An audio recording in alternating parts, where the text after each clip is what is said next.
The Fort Worth missing trio refers to an unsolved missing persons case that began on December 23, 1974, when three children, Mary Rachel Trelica, Lisa Renee Wilson, and Julianne Mosley, went missing from the Seminary South Shopping Center at 4200 South Freeway in Fort Worth, Texas, while Christmas shopping. The car the girls were driving, a 1972 Oldsmobile 98, was left behind in the Sears parking lot at the mall, but the girls have not been seen since. Victims: the oldest of the girls, Mary Rachel Trelica, née Arnold, was 17 years old at the time of her disappearance. She is known to go by her middle name of Rachel.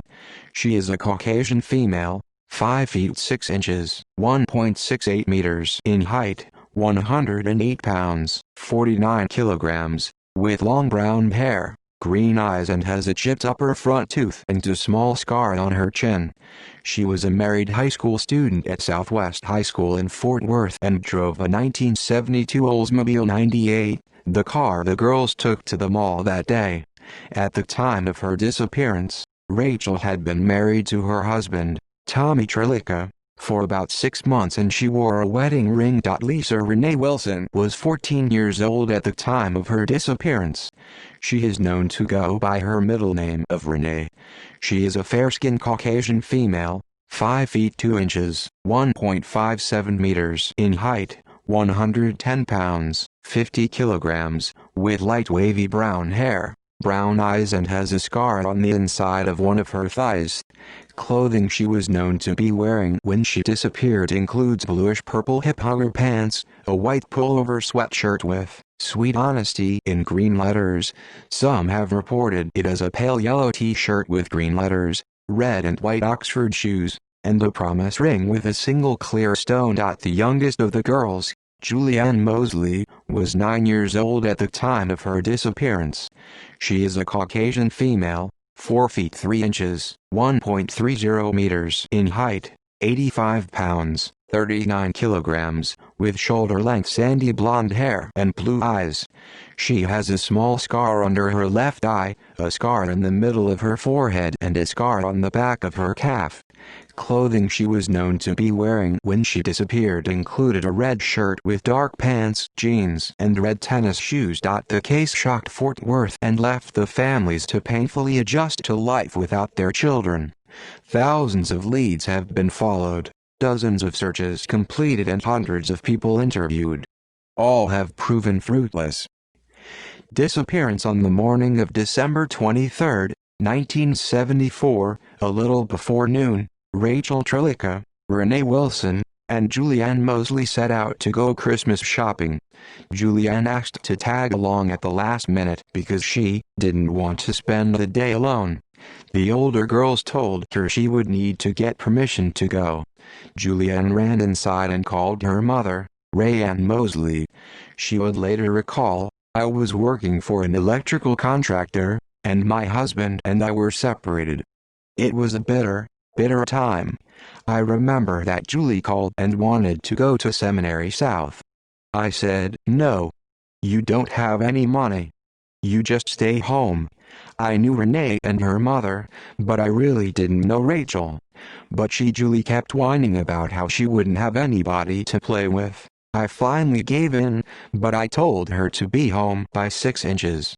The older girls, specifically Renee, wanted to be back by 4 p.m. because she had a Christmas party she wanted to attend with her new boyfriend who had given her a promise ring that morning.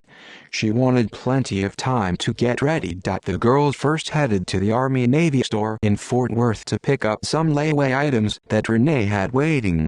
From there, they headed to the Seminary South Shopping Center at 4200 South Freeway in South Fort Worth. Several witnesses had reported seeing the girls in the mall that day. When the girls did not return home, the families became concerned and traveled to the shopping center to search for them. They arrived around 6 p.m. that evening to find the car was parked in the Sears upper-level parking lot. It appeared the girls had made it back to the car that afternoon because the gifts they had purchased were found in the car. The family stayed at the mall all night waiting for the girls to return. search and investigation. When the girls did not return, the Fort Worth Police Department was called and the case was quickly handed over to the Youth Division of the Missing Persons Bureau. The girls were presumed to be runaways by the police. As if to prove this point, the next day Tommy Trlica, Rachel's husband, received a letter in the mailbox at their home that appeared to be written by Rachel. It read, "I know I'm going to catch it, but we had to get away. We're going to Houston. See you in about a week. The car is in Sears upper lot. Love, Rachel." Strangely, the letter was written in ink, but the addressed envelope was written in pencil, and the letter was written on a sheet of paper that was wider than the envelope. It was addressed to Thomas A. Trlica, instead of the less formal Tommy, as Rachel called him. Rachel was written in the upper left-hand corner of the envelope. It appeared to be initially misspelled, as the L in her name was written as a lowercase e, but then it had been gone over again to form the correct L. The postmark did not contain a city, only a blurred zip code that appeared to be 76,083. However, the number 3 appears to either be backward, as though maybe it was applied by a hand-loaded stamp, or a partial 8. It is assumed that the zip code was meant to be either 76,038, which comes from Ellierville near Throckmorton, Texas, or 76,088, which comes from Weatherford, Texas. During the 1970s and 80s, handwriting experts across the nation examined the letter, including the FBI, who examined it 3 times, but each time the results came back inconclusive. Despite receiving the letter, the families did not believe that it was written by Rachel nor that the girls had run away. Rayanne Mosley, Julianne's mother, stated, "I know my daughter, and I know those other girls, and they are not runaways." Judy Wilson, Renee's mother, is noted to have said, "I could have told you that night that they didn't run away. Renee wanted to go to that party. And no 9-year-old is going to run off 2 days before Christmas. Everybody knows that." Frances Langston, Rachel's mother, believed the girls had been abducted, saying, "A lot of people may think they left with someone they knew, but I'll always think, until the day I die, that the girls were taken." Not willing to give in, the families continued their search by distributing handbills and missing person flyers throughout the state and contacting newspapers across the country. Eventually, tips began to come in and witnesses began to come forward. In early 1975, one young man claiming to be an acquaintance of Rachel stepped forward and said that he saw them in the record department of a store inside the mall just before they disappeared. Apparently he and Rachel saw each other and spoke briefly. The man claimed that another person appeared to be with the girls.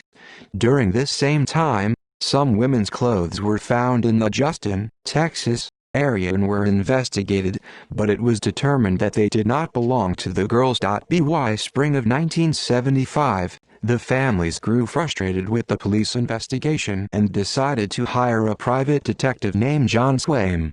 In August 1975, Swaim discovered that a 28-year-old man was making a string of obscene phone calls in the area. This man had worked for a store in South Fort Worth where Rachel had applied for a job just before Christmas. It was discovered that he was using his position to obtain information from young women who had either applied for a job at his store or who were listed as references. 6 women who had applied at the store had been receiving obscene phone calls.